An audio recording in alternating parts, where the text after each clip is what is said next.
네, 오늘 본문은 예수 그리스도께서 재림하실 때의 모습, 또 재림하셔서 적대 세력과의 전쟁에서 승리하시고 적대자들에 대한 심판에 대해서 이야기하고 있습니다. 요한은 이전에 하늘의 문이 열린 것과 또 하늘의 성전이 열린 걸 보았습니다. 하늘의 문이 열릴 때와 하늘의 성전이 열릴 때 하나님은 자신이 계획한 일을 요한에게 계시하셨습니다. 이번에도 하늘이 열렸습니다. 이때 요한은 백마를 탄 자가 14절에 나오는 하늘에 있는 군대를 이끌고서 재림하실 채비를 갖추고 있는 광경을 보게 됩니다. 흰색은 승리를 상징하는 색입니다. 즉 백마는 싸움에서 승리한 자 또한 정복자가 타는 말을 의미합니다. 백마를 탄 자는 5장 6절에 일찍이 죽임을 당했던 어린 양이요, 또 2장 26절과 27절에 나왔던 만국을 다스리는 권세를 가지고 질그릇을 깨뜨리시 심판하실 바로 예수 그리스도를 말합니다. 백마를 탄 자, 즉 예수의 이름을 바로 충신과 진실이라고 이야기하고 있습니다. 요한계시록 3장 14절을 보면 라오디게아 교회에 보내는 이 편지에서 예수님을 충성되고 참된 증인이라고 언급한 적이 있습니다. 이 충신이라는 말은 바로 신실한 자, 충성된 자, 또 진실은 참된 자, 진정한 자라는 의미입니다. 다시 말해서 충신과 진실이라는 이름은 그리스도께서 하나님의 뜻대로 신실하게 행하는 자로 모든 인간에게 참된 구주가 된다는 걸 의미합니다. 신실하고 진실한 예수님은 공의, 즉 진리에 근거하여 악을 심판하며 싸우시는 분입니다. 종말의 대환란이 끝나고 예수님은 이 땅에 처음 오실 때처럼 희생양의 모습이 아니라 온갖 불의와 맞서 싸우고 그들을 멸하시고 공의로 세상을 심판하시기에 오실 심판자로 오신다라는 거죠. 그리스도의 재림은 바로 이 세상의 마지막을 알리는 신호탄과도 같습니다. 12절과 13절 말씀을 보면 재림하시는 예수님의 모습이 어떠한지에 대해서 이야기합니다. 먼저 재림하시는 예수님의 모습은 눈이 불꽃 같다고 말하죠. 눈이 불꽃 같다는 건 사물의 본질과 인간의 마음을 꿰뚫어 보시는 예수 그리스도의 그 전지성과 또한 통찰력을 나타냅니다. 그 누구도 예수 그리스도의 눈동자를 피할 수 없으며 또 예수님의 이루어지는 심판이 공정하고 엄격하게 이루어질 것을 의미합니다. 예수님의 머리에는 또 많은 관을 쓰고 계십니다. 여기서의 관은 바로 왕들이 쓰는 면류관을 말합니다. 용의 머리에 7개의 면류관이 있고 짐승의 머리에 10개의 면류관이 있는 것과는 다르게 예수님께서 많은 왕의 면류관을 쓰셨습니다. 이것은 바로 왕 중의 왕이라는 의미입니다. 온전한 주권과 왕권을 소유하고 있다는 것을 의미하는 거죠. 그러므로 예수님은 재림하셔서 심판하시고 이 세상을 완전히 통치하신다는 걸 말합니다. 예수님은 자신 외에는 아무도 모르는 이름을 가지고 계십니다. 이 고대 사회에서 이름을 안다는 건 하나님이나 신의 능력을 갖춘 것으로 보았습니다. 그래서 그 신을 지배할 수 있을 거라고 생각을 했죠. 그래서 대부분 이방신들은 자기 이름을 알려주지 않았습니다. 예수님은 이 누구도 알 수 없는 오직 자신만이 알고 있는 그 비밀스러운 이름을 갖고 계시다는 건 다른 사람이 나의 이름을 모르게 숨겼다는 게 아니라 그리스도께서 그 누구도 모방할 수 없는 능력과 권세를 소유하신 분이라는 걸 의미합니다. 13절에 보면 예수님께서 피 뿌린 옷을 입고 계셨습니다. 이 피가 누구의 피인지는 다들 지금 생각이 다른 부분도 있습니다. 먼저 피 뿌린 옷을 입었다는 건 바로 피로 적셔진 옷을 입었다는 걸 의미합니다. 이 피는 먼저 십자가에서 죽으신 예수 그리스도의 대속의 피를 가리킵니다. 근데 오늘 본문이 이사야 63장 1절부터 6절까지의 말씀을 인용했다라고 이야기하는데 이사야는 하나님을 적들을 죽이는 위대한 전사로 본문을 표현하고 있습니다. 하나님이 분노해서 적들을 짓밟을 때에 포도주 틀에서 포도 밟는 자에게 포도즙이 튀는 것처럼 적들의 피가 메시아의 옷에 튀었다라는 거죠. 그렇다면 본문에서 말하는 피는 바로 적대 세력과의 싸울 때에 입었던 그들의 피를 의미합니다.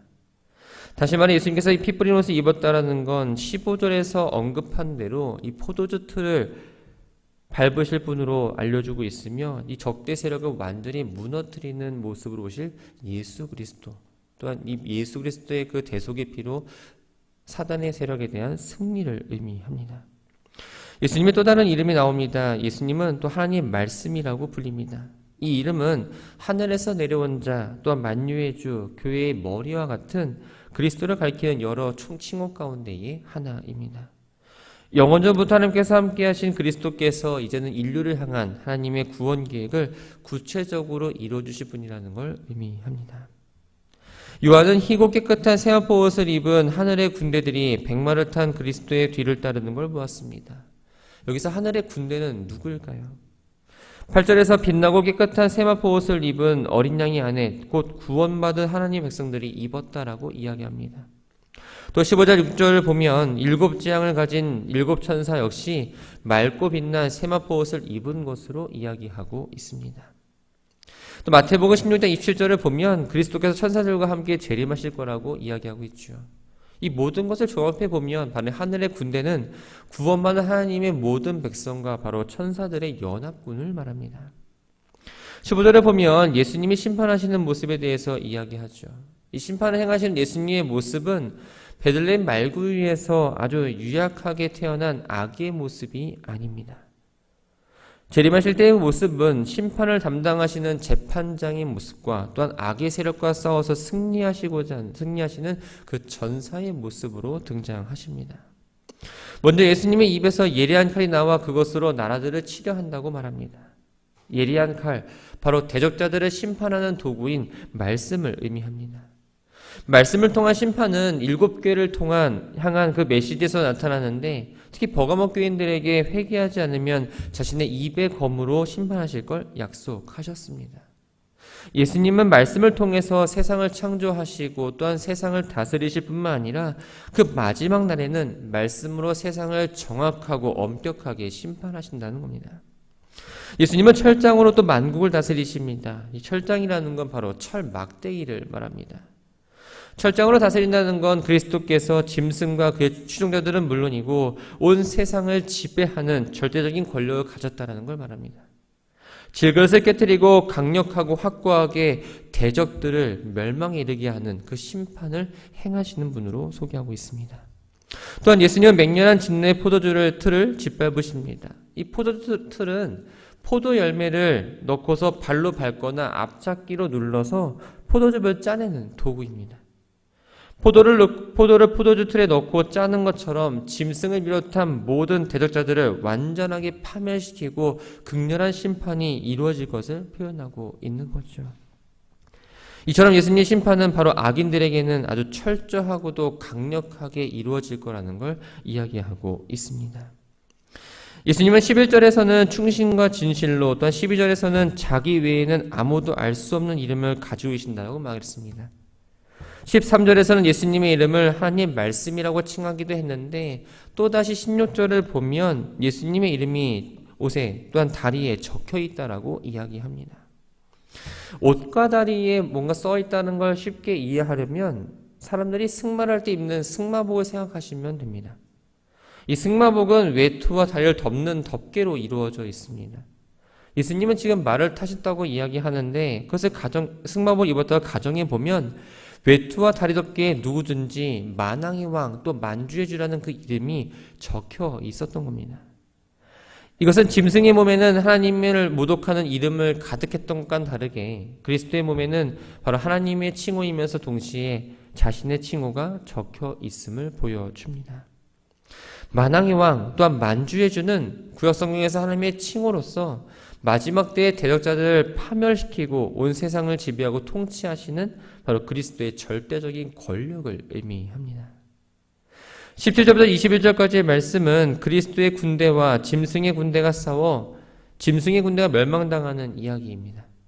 그런데 이 싸움의 과정이 어떻게 이루어져 있는지를 기록하진 않고 그 결과에 대해서만 말하고 있습니다.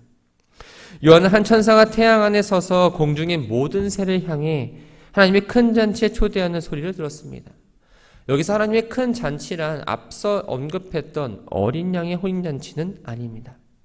그리스도와 하늘 군대대 또한 사단의 세력이 대결한 그 전쟁에서 사단의 세력이 패하고 그 시체가 널려 새들의 밥이 되는 그 잔치를 의미합니다. 천사들은 공중 한가운데 서서 하나님의 친잔치를 새들을 향해서 초청하면서 이렇게 말하고 있죠. 왕들의 살과 장군들의 살과 장사들의 살과 말들과 그것을 탄 자들의 살과 자유인들이나 종들이나 작은 자나 큰 자나 모든 자의 살을 먹으라. 장군, 왕, 또한 장사하는 부자, 자유인, 종, 땅에 사는 모든 계층을 막론하고 그리스도를 믿지 않고 대적하는 자들은 그 그리스도의 전쟁에서 비참한 최후를 맞게 된다는 걸 말합니다. 그것은 그들의 시체가 새들의 먹이가 되는 거죠. 당시 시체가 매장되지 않은 것에 대해서는 매우 수치스럽게 여겼습니다. 따라서 하나님을 대적하는 자들의 시체가 새의 먹이가 되었다는 건 바로 하나님의 심판이 너무나 참혹하고 엄격할 뿐 아니라 그 하나님 대적하는 자들의 그 마지막은 너무나 수치스럽고 부끄러운 죽음을 맞이하게 될 거라는 걸 이야기합니다. 19절에 보면 요한은 짐승과 땅의 임금들과 그들의 군대들이 모여 그 말탄 자와 그의 군대와 더불어 전쟁을 하려고 한 곳으로 보이는 걸 보았다고 이야기합니다. 여기서의 짐승은 바로 13장에 나오는 바다에서 나온 짐승을 가리킵니다. 그리고 땅의 임금들은 세상의 왕들로서 그 짐승을 추종하는 세력을 이야기하죠. 요한계시록 16장에서는 6번째 나팔 재앙이 부어질 때 적그리스도와 거짓 선지자가 어린 양과의 최후 결전을 위해서 세상의 모든 왕들을 모으는 광경이 기록되어 있습니다. 그때는 이 전쟁을 준비하는 것만으로도 이야기하고 되고 있는데 지금은 그 전쟁의 끝을 보게 되는 거죠. 이 전쟁이 바로 아마겟돈 전쟁입니다. 20절을 보면 짐승이 잡히고 그 앞에서 표적을 행하던 거짓 선지자와 함께 잡혔으니 이는 짐승의 표를 받고 그의 우상에서 경배한 자들을 표적으로 미혹하던 자라고 이야기합니다. 짐승은 19절에 나오는 바로 바다에서 나온 짐승, 적 그리스도를 말합니다. 거짓 선지자는 13장에서 두 번째 짐승으로 묘사된 존재이죠. 두 번째 짐승은 첫 번째 짐승을 대신해서 행하도록 허락을 받아서 이적을 행했습니다. 그리고 그 이적을 가지고 사람들을 미혹했고 첫째 짐승이 경배하게 하고 그 의상을 만들어 섬기게 합니다. 또 자신의 표를 다른 사람들에게 새겨서 세상을 통제하기도 했죠. 이 두 짐승은 그리스도로 말미암아 자신들이 가지고 있는 그 권세를 빼앗기 위험을 느껴 세상의 모든 군대를 동원해서 그리스도와 전쟁을 할 준비를 하고 있었던 겁니다. 그러나 결전이 날 되자 이들은 그리스도께 패하고 결국은 다시 일어나지 못하는 형벌에 처하게 됩니다. 그 형벌은 바로 둘이 산채로 모두 유황이 타오르는 불못에 던져지는 겁니다.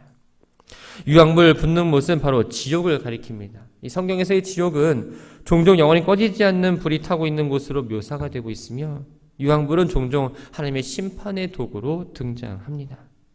이 지옥이라는 곳은 악한 영들이 일시적으로 머물러 있는 무적행과는 다른 영원한 형벌의 장소입니다. 두 짐승을 제외한 짐승을 따르는 세력, 곧 땅의 임금들과 그들의 군대들은 예수님의 입에서 나오는 검에 의해 죽임을 당한 뒤 새들의 밥이 되는 처참한 형벌을 받게 됩니다. 여기서 그리스도의 입에서 나오는 예리한 검에 죽임을 당했다는 건 15절의 말씀을 한 번 더 반복하는 의미입니다. 끝까지 회개하지 않는 불신자들이 공의로운 주님의 말씀에 의해서 그 행위대로 심판을 받아서 가장 수치스러운 죽음을 당하고 멸하게 된다는 걸 말하고 있죠. 요한이 본 이러한 장면은 적 그리스도와 함께 그와 함께한 악의 무리들이 한때는 권세가 있고 승리한 것처럼 보이지만 그 결국에는 그리스도의 심판을 받아서 철저하게 진멸을 당하게 될 거라는 걸 확실하게 증명해주고 있습니다. 말씀을 정리합니다. 초대교회 성도들은 만나면 이 샬롬이라는 인사 외에 오 주여 오시옵소서 주님 다시 오신다라는 뜻의 아람어 마라나타로 인사했습니다. 이 말에는 예수님이 반드시 오신다라는 그 믿음과 하루속히 오시기를 원한다는 그 기원이 담겨 있죠. 초대교회 성도들에게 예수님이 다시 오시는 건 그들이 살아있게 하는 희망이었습니다. 그러나 예수님이 승천하신 뒤 2000년이 지난 지금까지도 예수님은 다시 오시지 않기 때문에 많은 사람들은 예수님의 재림을 거짓이라고 치부하기도 합니다. 그런데 하루가 1000년 같고 1000년이 하루 같으신 하나님께는 그 시간이 그리 중요하지 않습니다. 요한이 본 그대로 하늘이 열리고 백마를 탄 자로 묘사된 예수 그리스도께서 다시 이 세상에 오셔서 악의 근원과 악인들을 반드시 심판하신다는 겁니다. 심판하실 그날은 반드시 오며 이것은 진리입니다. 예수님께서 승천하실 때 그 약속이 아직까지 우리는 유효한 삶을 살아가고 있습니다. 성도는 주님의 약속을 믿는 자들입니다. 주님께서 하신 그 약속이 이루어질 믿으며 우리가 이 땅을 살아가는 동안에 의심하고 또한 계속적으로 내 생각대로 판단하는 것이 아니라 주님을 삶의 주인으로 반드시 인정하고 그 믿음을 지키며 살아가는 것이 우리가 마땅히 해야 할 일입니다. 그때에 우리의 구주여 신랑 되신 예수 그리스도 다시 오신 날이 축제의 날이 되고 기쁨의 날이 될 수 있습니다. 어린 양의 신부로서 우리 이 땅에 살면서 준비해야 합니다. 교회를 다니고 예수 믿나 이야기는 하지만 우리의 삶과 말 가운데에 그리스도를 대적하는 모습이 아니라 주님을 온전히 잊고 또한 말씀의 길로 하루하루 또 때론 넘어지더라도 그 길을 꿋꿋이 걸어가서 그 마지막 날에 주님을 기쁘게 맞이하는 우리 모두가 되기를 주님의 이름으로 축원합니다.